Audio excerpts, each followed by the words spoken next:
as we age, the decisions we make about our health become ever so more personal and individualized, especially for men. How long we stay around as men is entirely up to us, and I'm here today to provide some data that I want all of us to consider. According to the Centers for Disease Control and Prevention, a small percentage of middle-aged men are considered to be living healthy lifestyles, according to a narrow definition of what it means to lead a healthy lifestyle. According to the CDC, only 8.5% of middle-aged American men meet the criteria for a healthy lifestyle, which includes diet, weight, exercise, and not smoking. On the contrary, the CDC says there's a wider swath of men who are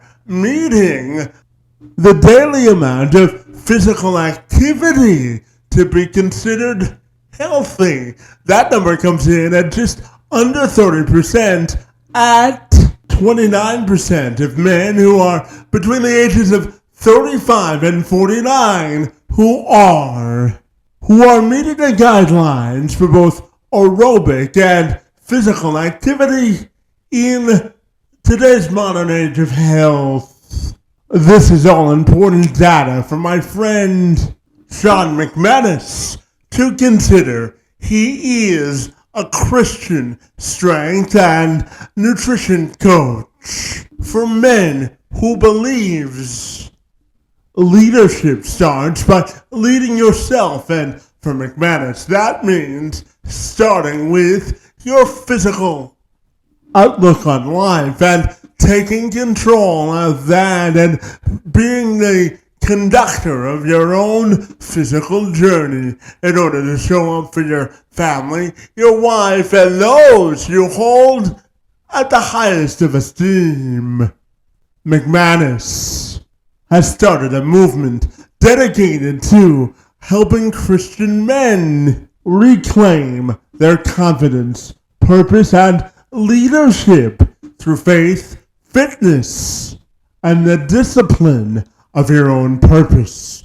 And McManus joined me this week to talk about how middle-aged men are the future of the modern fitness movement, how they need to show up and be present in the lives of their wives and children, and how their faith can be a guiding light and principle forward towards prosperity. I'm Kevin McShann. Let's have this conversation.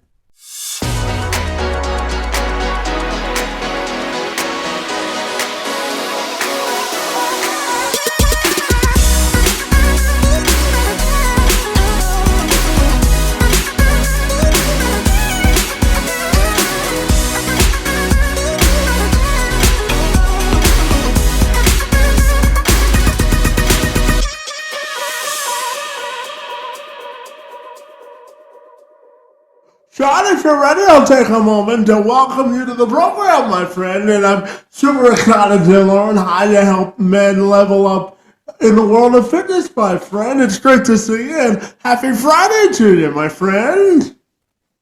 Kevin, happy Friday to you, my man. I'm happy to be here. Thank you for having me.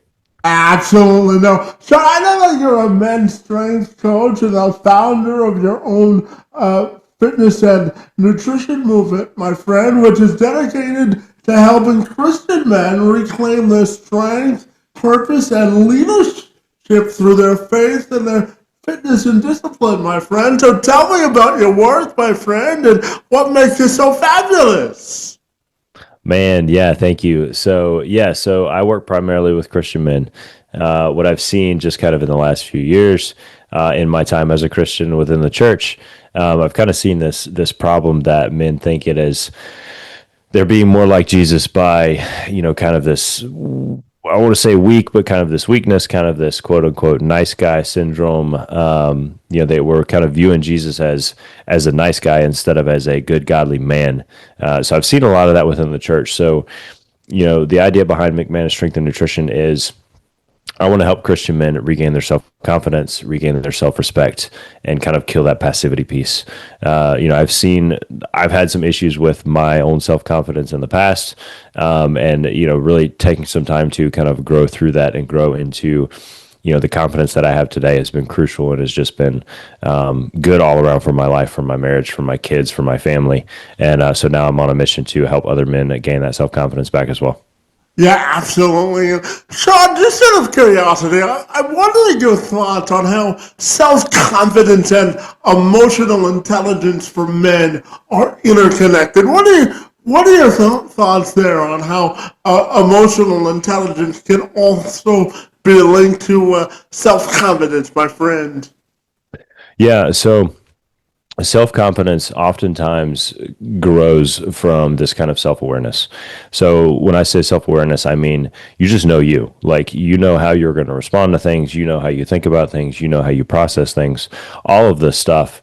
And so when you know how you're going to respond to certain situations or how you can respond to other people and things of that nature. So the self confidence piece and the emotional intelligence piece, as you grow in self confidence, you also grow in self awareness, which then in turn helps you grow in that emotional intelligence piece because you just know you. You know what you need to work on. You know what your strengths are. You know how you're going to respond to certain things.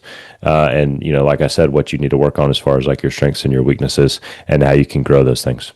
Yeah, absolutely. And I know one of the driving forces for you to start your company, my friend, was you were tired of seeing men sort of sit on the sidelines of life and not supporting their wives and children as much as they can from a Christian perspective. So what does it mean to help a man sort of get off the sidelines of life and get into their game of, self purpose and importance, my friend? What do you think it means for men to get off the sidelines of life, my friend? Yeah, so I see a lot of men. This is something that I've struggled with kind of in my past and in my journey as well. But I see a lot of men that are doing things just because they feel like they're supposed to do them. I see them, just going to a job that they're not a big fan of, that they don't like. They're kind of filling up their schedules with busyness and kids' sports, and they're going through life day to day. They get kind of sucked into this routine, and they're not excited about life. They're not excited about their job. They're not pursuing, a better relationship with their wife. They're not pursuing a better relationship with their kids. They're just kind of meandering through life and kind of pursuing this comfort and this passivity. And what that leads to is just this feeling within a man of if he doesn't feel alive. And that's what I mean when I say like I see men kind of on the sidelines of life. That's what I mean. Like this man doesn't feel alive. He's not on fire for his life. He's not on fire for his marriage. He's not on fire for his mission. He's not on fire for his kids. He's just he finds himself kind of stuck in this place of, I know I feel like there should be something more, but I don't know what that more is. And I don't really know how to pursue it. And I'm kind of scared to pursue it because I really don't know what I'm doing. And it's kind of like gotten stuck in this cycle of service, where he feels like, he's serving his wife and he's serving his kids and he's serving his job and he's serving his church. And no one is really pouring back into him. And no one is really telling him that, he matters, that his dreams matter, that his hopes matter, that God's calling and God's mission on his life matters. So he's just stuck in this place of the pursuit of comfort, but also just stuck, and he doesn't know why. So that's what I mean when I'm talking about kind of men living on the sidelines of life. Yeah, absolutely. And John, can I also ask you about what do you think it means for a man to be intrinsically motivated when it comes to their fitness goals? I'll use myself as an example. So, Sean, I was born with cerebral palsy, and at the age of 9, I was told that I wouldn't walk for the duration of my life without assistance, but when I don't exercise, my muscles contract faster than most people. So I have to be intrinsically motivated. And one of the sayings that I live my life by is that movement is medicine, my friend. And I'm intrinsically motivated to be physically fit and active. So what do you think it means for men to sort of take accountability in their fitness journey? What are your thoughts there? Man, that's so true. And Kevin, I just want to say, man, like you're an inspiration. This is incredible that you do podcasts, that you exercise every day. Like that's just amazing. So I just wanted to say that. But when it comes to being intrinsically motivated, you are exactly right. There has to be a deeper reason of why you work out, of why you want to stay in shape, more so than I just want to look good, or I just want to look good naked. I just want to feel good. Like all of that is well and good. Those are really, those reasons are fine. The only thing is when you've been working out for 5 or 6 years, or you've gotten into a new routine for several months and you just don't feel like doing it anymore, that idea of I just want to look good is not going to help you continue to move forward in your journey. So when you're talking about intrinsically motivated, what I talk with my clients about is like, hey, we have to find your why. We have to find out the reason why you think it's important for you to be in shape. When I think about my why, I'm thinking about stewardship. I'm thinking about God's given me this body. It is up to me. It is my duty, it is my responsibility to steward it well. I'm also thinking about setting a standard for my kids. I have two young boys. I fully expect them to be in shape and to take good care of their bodies when they get older. I'm thinking about stewardship in the terms of like setting an example for other men. I want other Christian men to look at me and say, that guy's in shape. He knows what's going on. He obviously, you know, takes it very seriously that he needs to keep his body in shape. So I want to be that standard for other men as well. So it's about digging deeper and figuring out why you want to be in shape, why you think you need to be in shape, and then using that as your motivator to move forward. Yeah, absolutely. And Cheryl, I'm curious to get your thoughts on this in terms of giving your life partner or your wife sort of the confidence to be the leader in a relationship. Because sometimes to be a leader as a man, you don't always have to lead at the head of the class, and you can learn stuff from your partner. So, what do you think it means to be an equally sort of distributable partner with your wife or significant other? What do you think that means, my friend? Okay, let me make sure I'm understanding the question. What does it mean to be kind of an equal partner with your spouse or your friend? Like, is Uh, that what you're saying? Essentially, yeah. Okay, so my belief as a Christian is the man is the leader in the relationship. Now, what that means is the man and the woman do not have like their value and their worth is equal. It's just they have different roles in the relationship. So God tells us in His Word that the man is the leader of the wife, of the household, of the home, of the kids. So that's my viewpoint. Now, my wife is better at some things than I am, just like I am better than my wife at some things, because God made men and women different. He made them to complement one another. So when we bring a man and a woman together in marriage under Christ, we both have different roles, but we're equal in worth and value. So if we're living from that place of our God-given roles as a man and our God-given roles as a woman, we're able to really help one another grow and really just lean on one another and grow in our relationship with Christ. Yeah, and so what do you think it means to be an all-star father during your fitness journey? Because, kids model the behavior that they see rather than what they're told to do. So what do you think it means to be an all-star dad along this journey as well? What are your thoughts there? Yeah, so there's a couple different points. The first one that I'd like to talk about is oftentimes guys stop working out when they have kids because they think that it's better for them to, or they use their kids as an excuse to not work out, meaning I'm too busy, like I have to spend time with my family, yada yada yada. And what I mean by that is, yes, you definitely need to be spending quality time with your family, but using them as an excuse to not stay in shape, to not get fit is it's just wrong. You should use them as your reason to be in shape, as your reason to get fit. You're setting the example for your kids as you kind of go through this journey of life, and your kids are going to do what you do. They're not going to do what you say. So, when we're taking time out of our day to take care of ourselves as dads, as fathers, as men, we're taking time to take care of ourselves. Our kids are seeing us do that. They're seeing us make sure that we're taking ourselves in a way of like, hey, dad knows that his health is important. Dad knows that his physical fitness is important. And I'm seeing him make sure he makes that a priority day in and day out. And 9 times out of 10, your kids are going to take that with them as they move forward.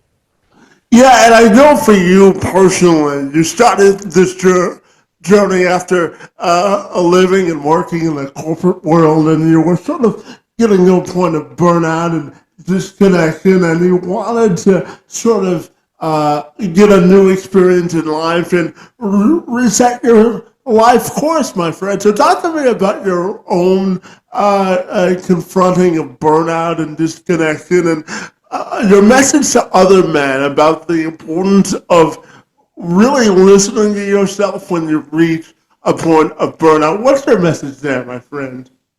Man, absolutely. So yeah, there was just the job that I was at. I worked there for about 8 years, and I don't know. About 2 years into it, I really don't want to be there anymore. But I just didn't know what to do, and I thought I was doing the right thing by working this quote unquote safe corporate job. So I stayed there and I continued to work, and I did some side hustles, and worked a couple of different jobs, and kind of took some entrepreneurial ventures, but continued to work there because again I thought I was doing the right thing. I thought that was the safe thing for me to do. I was like, you know what, I have kids. um, there was part of me that was like, my time has passed in terms of I can't go out and do something on my own because I have kids and I have responsibilities now. And that's just a kind of a twisted thing that society teaches us growing up, is the only way to provide for your family is to have a quote unquote good, safe, steady job. So, but I just felt like I just wasn't living up to my potential. And when I say that, I mean, I just wasn't doing what I felt like God was calling me to do.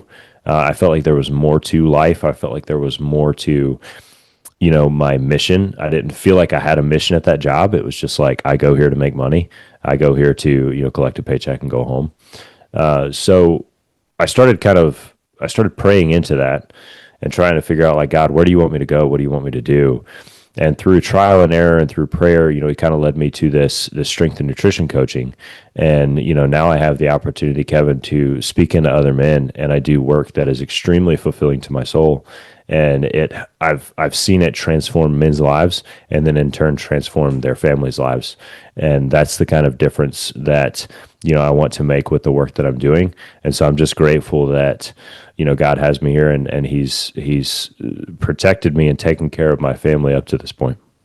Yeah, and John, I'm also curious to get your opinion on, vulnerability and leaning into your emotions to really express where you are as a man. One of the strongest things I always tell people. People always ask me about why I'm so resilient, uh, despite having a disability, and one of the answers I always give is because I always lean into my emotional sort of tank of resilience, my friend. So I'm curious about your thoughts on the importance of emotional sort of vulnerability and leaning into vulnerability in order to be a stronger person. What are your thoughts then? Yeah. So, as men, when we growing up, oftentimes in society, we're kind of taught that we need to basically not show emotion. In a sense, there's a lot of outside sources and a lot of outside pressure to kind of shove our emotions down and pretend like we don't have them. And God gave us those emotions, and we are in charge of stewarding them well. We are in charge of, we should have a handle on our emotions. We should take ownership for our emotions. We should take responsibility for our emotions. But where I would like to take this, Kevin, is when it comes to a man and kind of his, say, vulnerability, or I have a good friend of mine that's coined the phrase courageous transparency, which I like that term a lot better than vulnerability. You said vulnerability to some guys and they're just like, ooh, like that's a scary word. I'm not going to use that word. So, but being courageously transparent and having a group of men around you. So when I say like you need to be transparent, you need to be vulnerable, I'm talking about oftentimes with other godly men. Because now, and I'm not saying you should hide stuff from your wife. It's not what I'm saying at all. But when we're talking about this like super vulnerable transparency, I'm talking about doing that with other godly men and allowing them to speak into you, because there are certain burdens that we as men carry that women do not carry, because God didn't make them to carry those burdens. So if you lean too much into that kind of oversharing vulnerability with your wife, sometimes what that can mean is you're actually burdening her with things that she isn't meant to carry. But when you have other godly men around you, you're able to share those burdens with them. They understand that burden. They know what it's like to carry that burden. So they can speak into you, and whether that's call you out, maybe that's call you up, maybe that's encourage you, maybe that's give you a kick in the pants, whatever you need. So when it comes to like, being open and sharing, I really think it's super important for guys to have a good godly group of men that they can do that with, and that they can, do life with and keep each other accountable. Yeah, and you say that getting in shape and losing weight and being physically fit is more than just shedding pounds. It's about being present for your family and your other aspects of life, my friend. So I'm curious to dive into asking you about how we help men create an identity that puts their family and fitness first. What are your thoughts there, my friend? Hmm.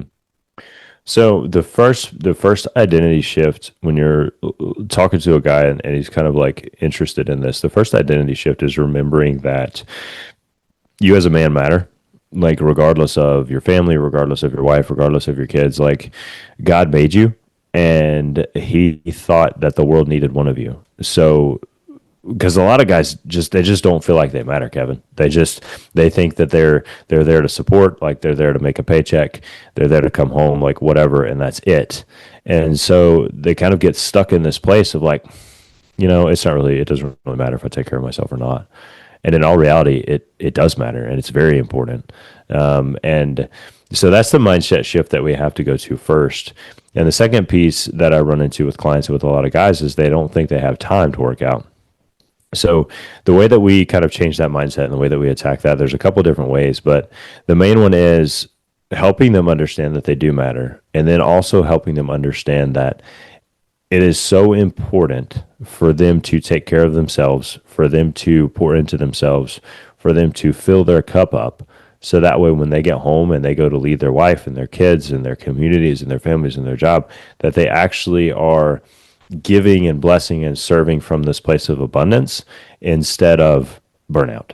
Does that make sense? Yeah, absolutely. And, I'm also curious to ask you about the importance of coming up with, your own individual identity, because it's important to be present for your family and all of that and your fitness goals, but it's also important to create sort of your own individual passion project so that your cup of, interest and investment in life is full. So talk to me about the balance of finding yourself individually and then marrying that with your responsibilities as a man. What are your thoughts there, my friend? Yeah, it's so true. And it goes back to that point of like God created you and you matter. So you do need to find things that fit your cup back up. And the way that those two marry together is as you fill your cup up, you are a better man for your wife and for your children. So like right now, if I'm talking to a guy and he's like, Sean, I don't have time to work out. Like, okay, like we're gonna talk through this. Why don't you think you have time? Well, I'm doing this with the kids and the wife and this and that. And it's like, okay, well, you do understand that if you take some time to fill your cup back up, that you're going to show up as a better man for your family, correct? And oftentimes they don't understand that. Like when you're taking the time to truly invest in yourself and your interests and you're filling your cup up, you're filling your soul up, like you're leaning into the actual version of you, your actual best self, or however you want to put it. And then you're able to take that version of yourself and better serve and better lead your family from that place. Yeah, and Sean, I'm a big believer in that. We make time for the things that we prioritize in life. You know, if fitness is important to you, you'll make time for it. If work is important to you, you'll make time for it. So, talk to me about your sort of belief in sort of we make time for the things we prioritize. How do you look at that sort of notion and vision of life, my friend? What are your thoughts there? Yeah, it's so true. And we kind of we can go back to what we were talking about earlier, where you have to have a why. Like there has to be a reason that you're doing this. There has to be a reason that you go to the gym. There has to be a reason that you're healthy. And it doesn't really matter what the reason is. But the reason has to be important enough to you to make sure that you make it a priority. So like if your why is I just want to look better. Okay? Like no problem. When it's you've missed a workout or two workouts and it's hard and you're like I really need to go to the gym, that I just want to look better is not going to get you to the gym when you're exhausted, when you're wore out, when you don't want to go work out. If you're going to the gym because you're like I'm going to set an example for my children will be healthy because of the man that I am and because of the way that I live, that reason will get your butt up out of the bed and get you to the gym. So when we're talking about prioritizing fitness, prioritizing nutrition, it all goes back to why are you doing it? Why do you believe that it is important? So that's where we have to start. Yeah, absolutely. And Sean, what do you think it means for a man to have mental clarity in life, my friend? Because I think mental health is also important. When we correlate it to our physical health. So, what do you think it means for a man to have elite mental clarity? What does that mean to you, my friend? To me, that just means you're living from a place of mission and vision, meaning you have a destination. Like you know where you're going, you know where you want to take your family, you know where you want to take your business, you know where you want to take yourself. That's the vision piece. And then, your mission is how you execute on that to get to that place. So, when I'm thinking mental clarity, it's like, okay, I know that, I want to have this type of relationship with my wife. This is the kind of marriage that I want to have. I want to be this kind of dad to my kids. I want to be this kind of business owner. I want to serve my clients this way. Like having that vision of where you're trying to go and then executing on that mission day in and day out. That's what it means for me to have mental clarity. Yeah, and I know for you, emphasize the importance of not making excuses when it comes to showing up in life and fitness. And I believe, Sean, that excuses are artificial roadblocks to progress, my friend. So, talk to me about the importance of not making excuses and holding yourself personally accountable. How important do you think that is, my friend? Yeah, it's super important. And it all comes back to, just being responsible, taking responsibility for your actions, taking responsibility for your thoughts, taking responsibility for the things that you do day in and day out. We all have excuses when it comes to certain things, but the difference is like you can either be victim to your excuses or you can take responsibility for your actions. Like it's one of those two things. So, when we're talking about excuses, it's like, well, I didn't make it to the gym today. Well, why not? Because, my schedule got too busy. Okay, well, how do we take responsibility for that? How did my schedule get busy? Okay, well, I didn't uphold boundaries. I didn't have it all in my calendar. I didn't know what was going on. Like those are ways that you can take responsibility for that. And then you can change it next time to make sure that your priorities are actually getting done. When it's like the victimhood mentality or the excuses mentality is like, I didn't get to the gym today because life happened to me. It's like, okay, well, either like life can happen to you or you can command your life. You got to pick one of the two. Yeah, and I know one of the messages that you have for the clients and men that you work with is that it's important to honor both God, your fitness journey, your body, and overcoming laziness and gluttony, my friend. So, what do you think men need to know about taking control of their faith, fitness, and their overall relationship with God? What are your thoughts there, my friend? Yeah, so the first thing would just be you just need to be in pursuit of constant growth. That could be growth physically, growth spiritually, growth mentally, all three, really. This life is not like a you grow up and you get to a certain age and you're like, you know what, I've made it. Like I don't have to learn anything else. It's about continuing to learn and grow throughout your entire life. So the next piece to that would be just take one step at a time. You know, where there's so much to learn, there's so much to do, there's all of these things, and often like my temptation is to get too stuck in my head. And I'm like, well, if I don't have the entire thing planned out, I don't know what I'm supposed to do. I'm not going to do it. When in reality, you just need to know what your next right step is.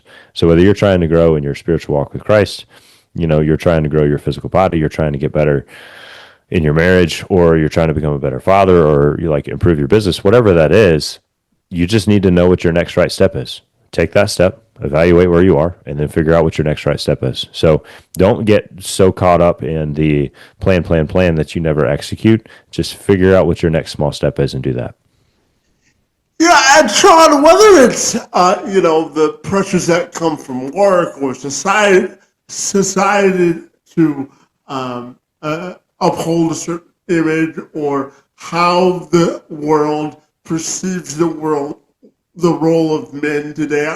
I'm curious, how do you help the clients that you work with sort of work through the everyday sort of challenges that life presents from a physical, societal perspective, whether it's being dealing with something that happens at work or in politics, to really have that vision of the discipline that they need to create the life that they want. What are your thoughts on helping men sort of navigate through the societal pressures that come with life? What are your thoughts there, my friend?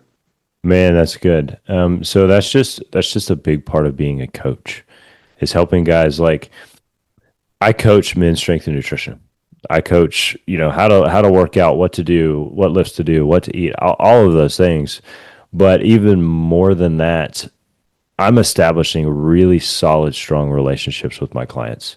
So, me as a coach, this is about just communication.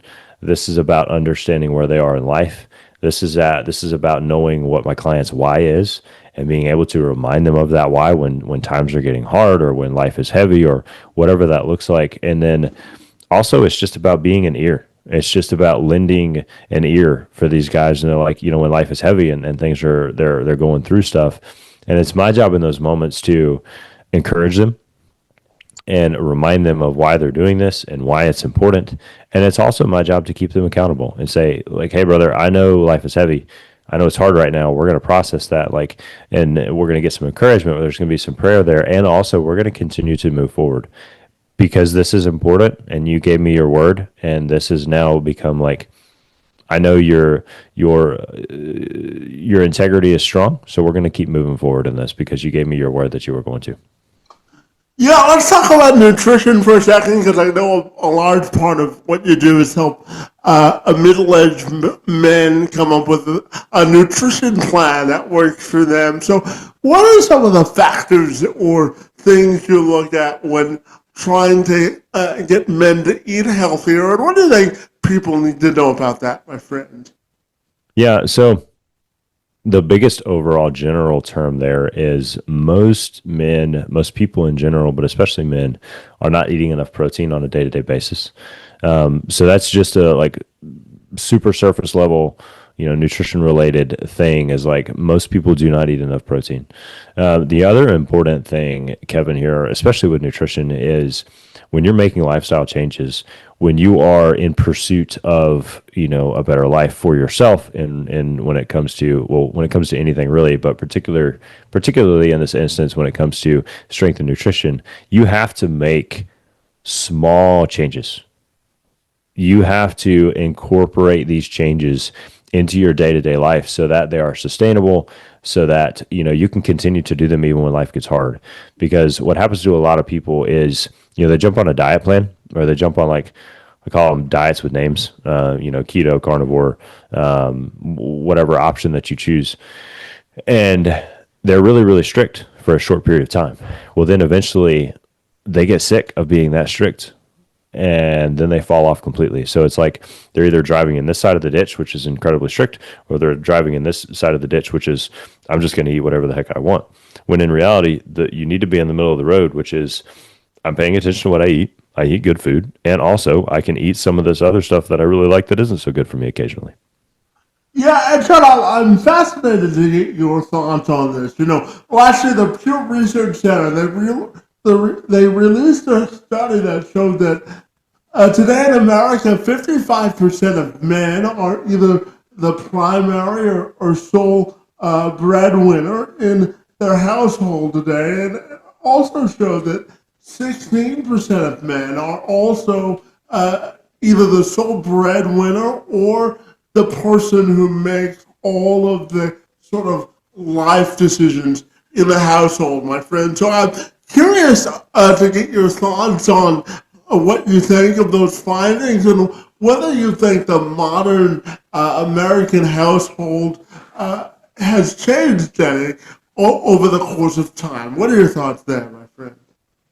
Yeah, so I mean, truthfully, the modern American household, I think the norm now is to have, both mom and dad working. Kids are in school and or daycare. I'm seeing a shift where this generation, millennials are a lot more millennials are homeschooling. A lot more millennials are, the women are starting to stay home, which I think is a very positive shift in a good direction. Because as I know people have different situations and all of that stuff, but I just think it's so important that I just think it's a good solid thing to be able to spend as much time with your children as possible, especially to raise them in a way that honors Christ. Because we're not seeing that. We're seeing a severe decline. Let me say decline. There's not even a decline anymore, but the government and the public school system is just pointing them in a lot of ways such a horrible direction, that I think it's so important that people are bringing their kids home and they're homeschooling, and mama's staying home to teach them, and daddy's working.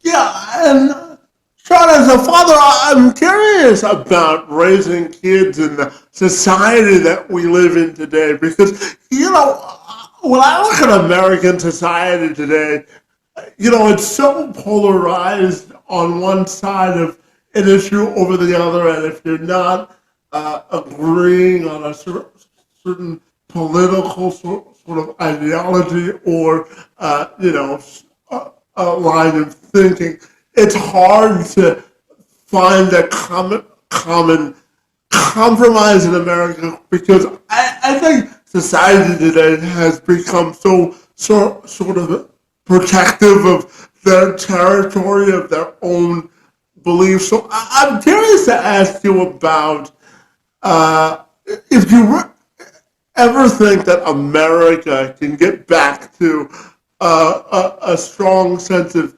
compromise while also preserving your own personal convictions. And tell me about raising kids in today's society, and some of the challenges and rewards that come along with that. What are your thoughts there, my friend?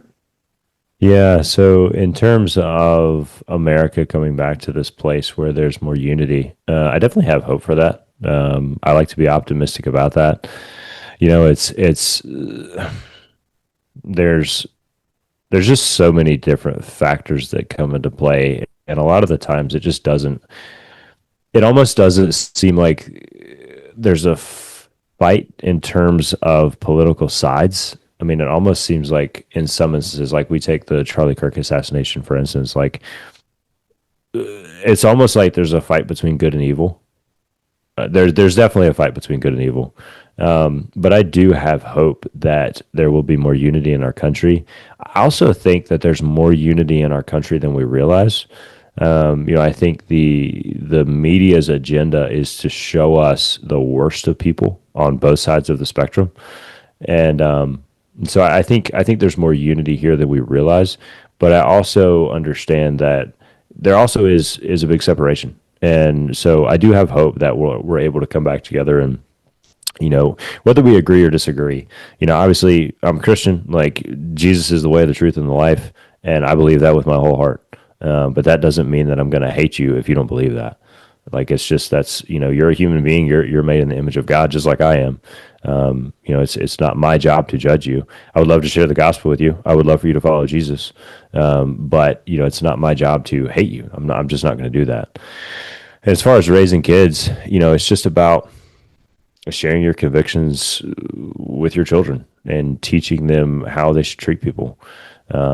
Based on, for me, based on the Bible and based on Jesus's example for us.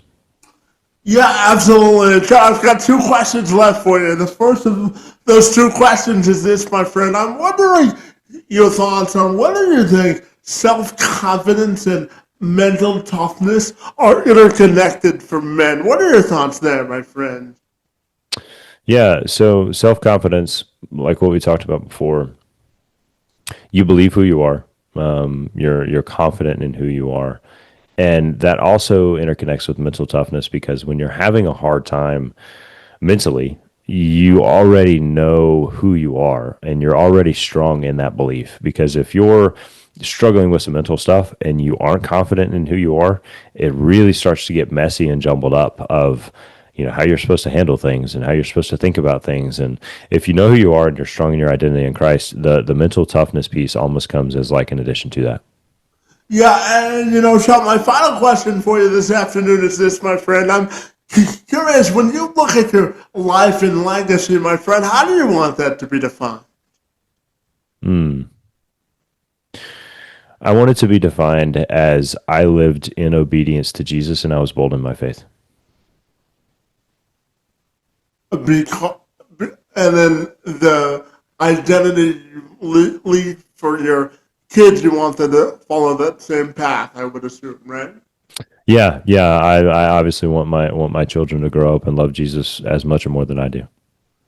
And I'm just curious to get your final message to men about their own personal value and the value you think that they should place on their own individual life. Because, success is different from all of us. But I'm wondering your thoughts on a parting message for men about really valuing the value they have as people. What are your thoughts there, my friend?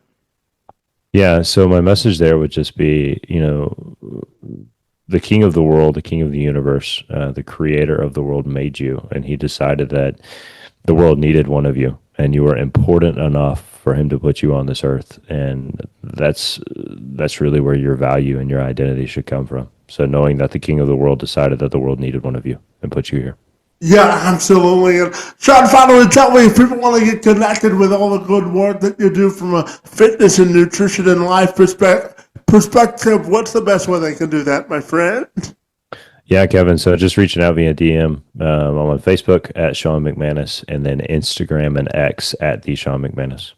Fabulous, my friend. Well, I have to tell you that you're really revolutionizing the way men should look at fitness, nutrition, and faith, my friend. And I was honored to engage in conversation with you this afternoon. And I want to thank you for being here. It's most appreciated, my friend. Kevin, thank you, brother. I've enjoyed our conversation, and thank you for having me on.